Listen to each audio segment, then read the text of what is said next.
कर्मण्येवाधिकारस्ते मा फलेषु कदाचन मा कर्म फल हेतुर्भू मात संगो सवितर्मणि। गीता के भगवत गीता के दूसरे अध्याय का 47वां श्लोक सबने सुना होगा। कर्म करिए, फल की चिंता मत करिए। क्यों ऐसा है? आपको मैं पहली बात तो ये बता दूं, मैं शायद पहले भी बता चुका हूं कि दुनिया की सबसे साइंटिफिक एडवाइस है ये। कारण ये है कि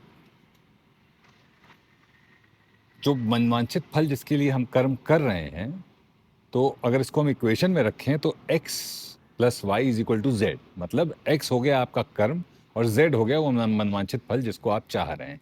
पर इसमें जो है बीच में एक फैक्टर आता है y, variable factor, uncontrollable factor, वो जिस पर आपका कोई कंट्रोल नहीं है, जिसके लिए आप कुछ नहीं कर सकते। आपके हाथ में सिर्फ x है, यानी कि आपके अपने कर्म।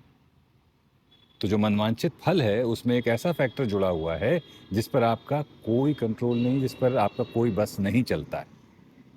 उदाहरण के तौर पर आपने एक पार्टी प्लान करी ओपन, अप्रैल के महीने में भद्दर गर्मी, आपने ओपन में बड़े बड़े स्टैंडिंग एसी भी लगवा दिए और उस दिन बारिश हो गई। तो जो बारिश है वो अनकंट्रोलेबल फैक्टर।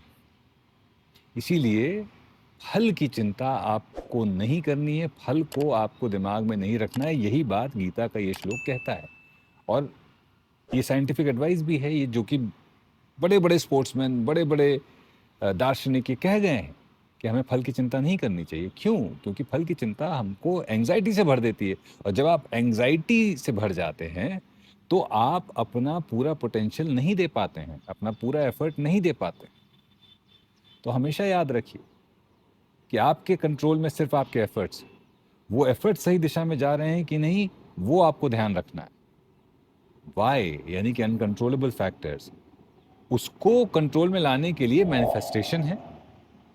मैनिफेस्टेशन आप कर सकते हैं, लेकिन जब आप कर्म कर रहे हैं, जब आप एक्स पर हैं, तब आप जेड की चिंता नहीं कर सकते, तब आप जेड के बारे में नहीं सोच सकते। बिल्कुल याद रखिए, पर्वतारोही, माउंटेनियर्स जब भी माउंटेन चढ़ते हैं तो वो one step at a time लेते हैं। वो चढ़ते वक्त चोटी की चिंता नहीं करते हैं, क्योंकि अगर चढ़ते वक्त वो चोटी के बारे में सोचेंगे तो बचा हुआ रास्ता जो है वो उनको ओवरवेल्म कर देगा, अभिभूत कर देगा और वो ऊपर तक कभी पहुंच ही नहीं पाएंगे। x plus y is equal to z हमेशा याद रखिएगा, जहां पर x आपके एफर्ट हैं, y अनकंट्रोलेबल फैक्टर्स। आपकी जो जर्नी है उसमें y बहुत बड़ा फैक्टर, बहुत बड़ा रोल प्ले करता है z तक पहुंचने में, और उस y पर आपका कोई अधिकार है ही नहीं। इसलिए आपके अधिकार में जो है वो है आपका x, यानी कि आपके कर्म, आपके efforts. Put your everything in your efforts, don't worry about the result.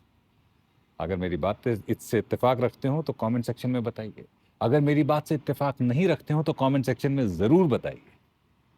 अगर मेरी बात आपको लग रही है कि नहीं, मैं सहमत नहीं हूं, तो ज़रूर बताइए। बातचीत करेंगे, संवाद करेंगे। मतभेद होना अच्छे संवाद की निशानी।